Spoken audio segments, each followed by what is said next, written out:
according to you, what can be the reason behind taking this bold step? Can it be like promoting US jobs or, for revenue, or is it something else? Well, I think when the president was running for office, I think he made some campaign promises to people about what he was going to do. I think that it's really hard for me to understand this perspective because I'm also seeing, as a full service practicing immigration attorney, we're seeing a lot of TPS and parole and asylum and other immigrants who are here lose some of their ability to maintain their ability to stay here and have work authorization. So we've already had reports of about 1 million immigrants have disappeared from, like, I guess, the payrolls in just the last 7 or 8, 9 months. And so it's really going to impact our economy if it hasn't already. So I believe the idea was to make it harder for certain individuals to be able to come to the United States, unfortunately.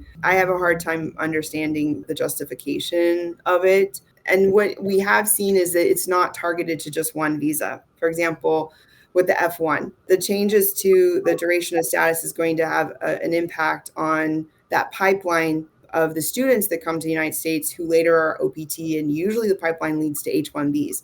And so by targeting this change, it affects the F1s, which affects the OPTs and the H-1Bs. And it also affects the colleges here in the United States, who in many cases can't afford to run without the international student in the pipeline. And so I do believe it was to target certain individuals from being able to use this visa. But I really don't understand because, we know that immigrants bring a lot of new ideas and innovation. We know that we need to stay competitive around the world, and we need to be able to have a place to bring these ideas and new ways of thinking and foreign labor to help make the U.S. be able to do what it's been doing for so many years.